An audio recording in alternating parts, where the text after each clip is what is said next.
রাজ্য সরকারের তরফ থেকে আমরা এখানে উপস্থিত হওয়ার জন্য আপনাদের সবাইকে ধন্যবাদ জানাচ্ছি এবং নমস্কার জানাচ্ছি। আমার সঙ্গে যিনি আছেন সেক্রেটারি হেলথ এবং পিডব্লিউডি কিরণ গীতে মহোদয়। একটা বিশেষ বিষয়, গত কয়েক ঘন্টা আগে কংগ্রেস দলের বিধায়ক সুদীপ রায় বর্মন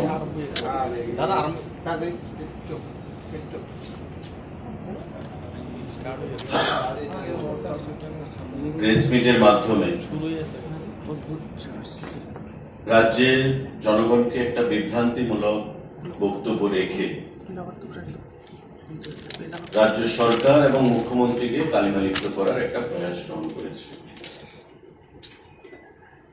ওনার যা বক্তব্য ছিল যে রাজ্য সরকার মণিপুর থেকে আগত সিজা নামে যে একটা অর্গানাইজেশন, তাকে ক্যাবিনেটকে না জানিয়ে বা ক্যাবিনেট অ্যাপ্রুভাল না নিয়ে এআরডিটির জমি হস্তান্তর করে দিচ্ছে এবং আগাগোড়া শেষ থেকে শুরু পর্যন্ত ওনার যে বক্তব্য বা সাংবাদিক বৈঠক বিষয়বস্তু, সেটা রাজ্য সরকার, মাননীয় মুখ্যমন্ত্রী এবং দপ্তরকে বিষাদগার করে উনি সেটা রেখেছেন। আজকে সেই বিষয়ে আমাদের কাছে এখানে দস্তাবেজ রয়েছে, তথ্য রয়েছে। আমার বক্তব্য রাখার পর বা আলোচনা করার পর আপনাদের কোনো টেকনিক্যাল কোনো ব্যাপার যদি থাকে, সেক্রেটারি হেলথ রয়েছে, আপনারা জিজ্ঞাসা করবেন বা উনিও আলোচনায় পরবর্তী সময় অংশগ্রহণ করবেন। আপনারা জানেন যে রাজ্য সরকারের একটা নীতি রয়েছে, একটা পলিসি, যে যদি ত্রিপুরা রাজ্যের পরিকাঠামোগত উন্নয়ন করার ক্ষেত্রে, কৃষি ক্ষেত্রে বলুন, শিল্প ক্ষেত্রে বলুন, স্বাস্থ্য ক্ষেত্রে বলুন, এডুকেশনের ক্ষেত্রে বলুন, কেউ যদি এখানে ইনভেস্ট করতে আগ্রহী হয়, তবে রাজ্য সরকার তাকে জমি দিতে কোনো আপত্তি নেই। এটা আমাদের ঘোষিত এবং ক্যাবিনেটে পাশ করা একটা পলিসি আমাদের রয়েছে, যা বিগত দিনে আমাদের ক্যাবিনেটের মাধ্যমে নোটিফিকেশন সেখানে বেরিয়েছে। কমার্শিয়াল পারপাসে, ইন্ডাস্ট্রিয়াল পারপাসে, এডুকেশনাল কারণে, এগ্রিকালচারাল কারণে, স্বাস্থ্যগঠিত কারণে যদি রাজ্য সরকারকে জমি দিতে হয়, তবে রাজ্য সরকার জমি দিতে পারে, তাতে কোনো বাধা নিষেধ নেই। এবং কাউকে যদি এই পলিসি অনুযায়ী জমি দিতে হয়, তবে টেন্ডারের কোনো প্রয়োজন নেই বা এক্সপ্রেশন অফ ইন্টারেস্টের কোনো প্রয়োজন নেই। আমাদের ঘোষিত নিয়ম অনুযায়ী, পলিসি অনুযায়ী আমরা যে কোনো বহির্রাজ্যের পার্টিকে বা কোনো অর্গানাইজেশনকে জমি দিতে পারি, তার জন্য টেন্ডারের কোনো প্রয়োজন নেই। Number one.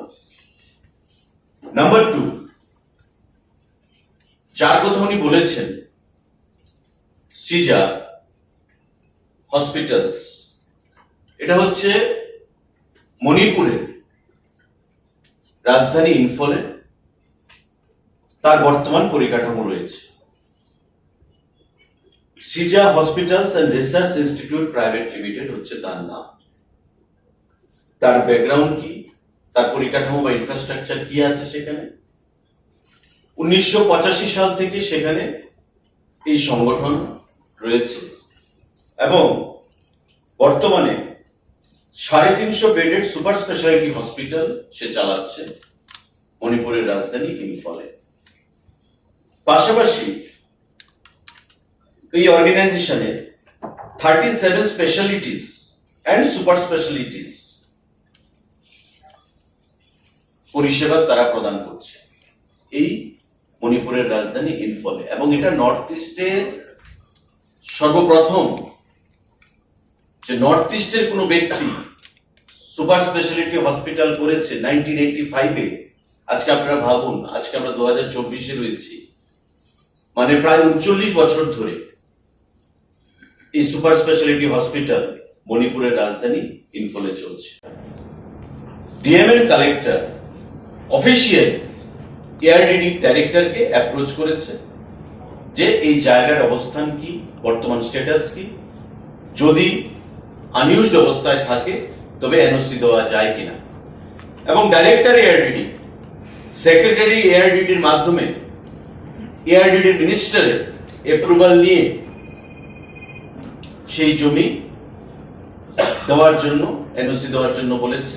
এবং সেম প্রসেস, আপনারা জানেন যে প্রশাসনের একটা প্রসেস থাকে, ডাইরেক্টর চাইলেই এনওসি দিতে পারবে না।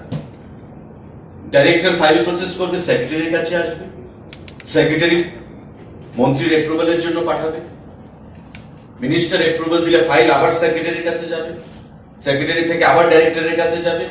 ফাইলটা যেভাবে উঠে ফাইলটা ঠিক সেভাবে আবার নামবে, নেমে মিনিস্টারের ফাইল নিয়ে অ্যাপ্রুভাল নিয়ে ডিএমকে এআরডিডি লিখেছে যে আমাদের এই জায়গা বর্তমানে আনইউজড অবস্থায় রয়েছে,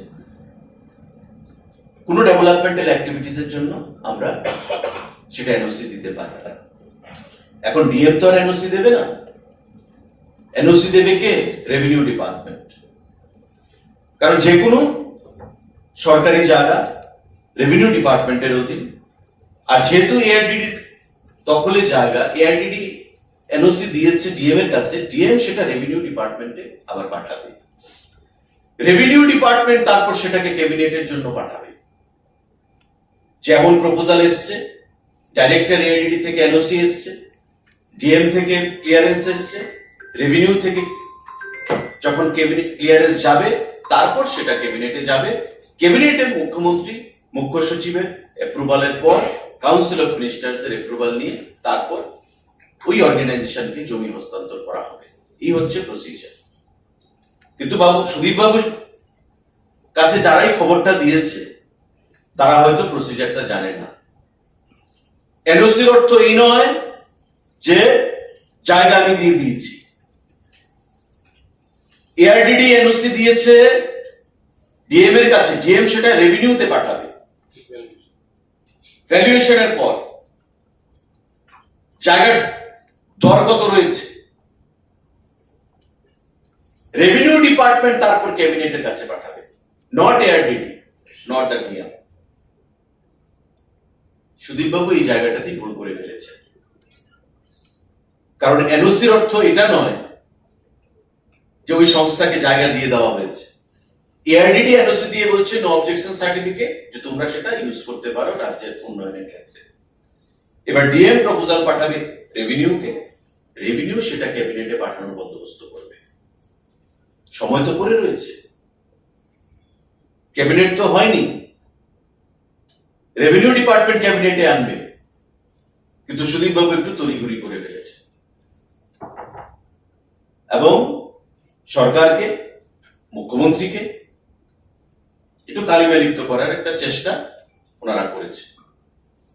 এবং আপনারা জানেন যে আমাদের সরকারের সবসময় একটা চেষ্টা বা একটা পলিসি, মেডিকেল এডুকেশন বলুন, হসপিটালস বলুন, সমস্ত ক্ষেত্রে এটাকে শিল্পের দরজা দেওয়া হচ্ছে। ইনভেস্টমেন্ট চাই, রাজ্যের গ্রোথ করতে গেলে বাইরের থেকে ইনভেস্টমেন্ট আনতে হবে। এবং সেই ইনভেস্টমেন্ট বিগত দিনেও যে সরকার ছিল তাদেরও একটা প্রয়াস ছিল। আমার পার্শ্ববর্তী আইএলএস হাসপাতাল তারই একটা নমুনা। আমরা ক্যাবিনেটের মাধ্যমে কাছাড় ক্যান্সার হসপিটালকে ধর্মনগরে জায়গা দিয়েছি। ক্যাবিনেটে কখন আসবে? যখন রেভিনিউ দপ্তর থেকে প্রপোজাল আসবে। এখনো তো রেভিনিউ দপ্তরের কাজ বাকি থেকে তারা রাজ্য সরকারের কাছে সেটা জানিয়েছে যে তারা ত্রিপুরা রাজ্যে সুপার স্পেশালিটি হাসপাতাল করতে চায়। আজকে হচ্ছে 2024, 2023 ডিসেম্বর থেকে তারা সেটা চেষ্টা করছে বা প্রস্তাব জানিয়েছে রাজ্য সরকারকে যে তারা ত্রিপুরা রাজ্যে সুপার স্পেশালিটি হাসপাতাল করতে চায়। তা আপনারা নিশ্চয়ই জানেন যে কেউ চাইলেই হাসপাতালের জমি তাকে দিয়ে দেওয়া হবে এমন নয়। কারণ এর আগে আমরা ক্যাবিনেটের মাধ্যমে ধর্মনগরে কাছাড় ক্যান্সার হসপিটাল ক্যাবিনেটের মাধ্যমে ধর্মনগরে তাকে জমি দিয়েছি। কাছাড় ক্যান্সার হাসপাতাল সেখানে ধর্মনগরে সেখানে হবে। আমাদের 15 একর জায়গা ক্যাবিনেটের মাধ্যমে কাছাড় ক্যান্সার হসপিটালকে প্রদান করা হয়েছে।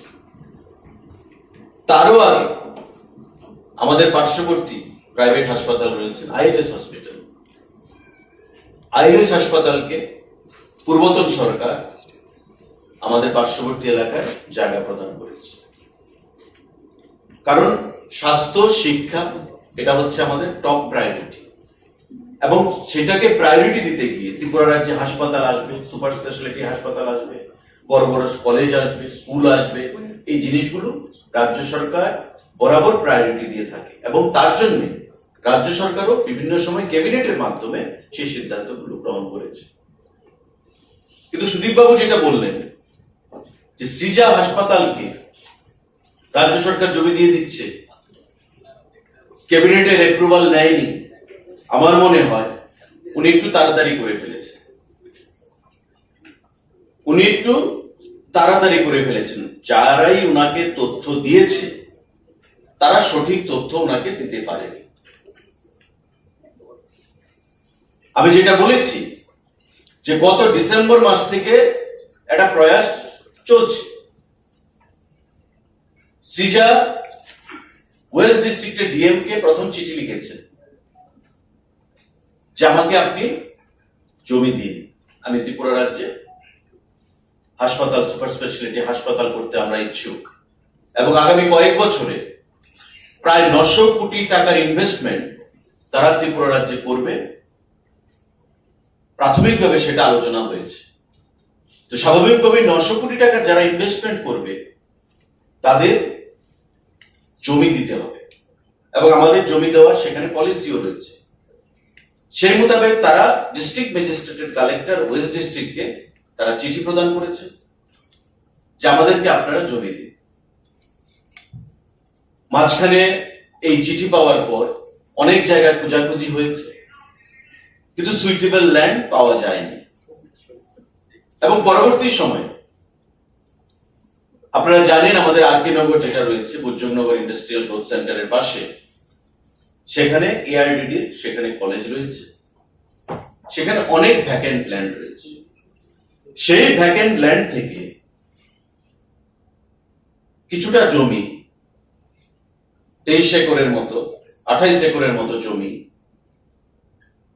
আইডেন্টিফাই করা গেছে, যেটা আনইউজড অবস্থায় রয়েছে, যে এই জমিটা দেওয়া যেতে পারে। যারা আগামী কয়েক বছরে 900 কোটি টাকার ইনভেস্টমেন্ট করবে, তো স্বাভাবিকভাবে রাজ্য সরকারও তাদেরকে কোঅপারেট করতে হবে। এই জমিটাকে আইডেন্টিফাই করা গেল। বিভিন্ন জায়গায় জমির জন্য সেখানে বলা হয়েছে, ডিএম এর তরফ থেকে প্রচেষ্টা নেওয়া হয়েছে, ভিজিট করা হয়েছে, কিন্তু সুইটেবল ল্যান্ড সেখানে পাওয়া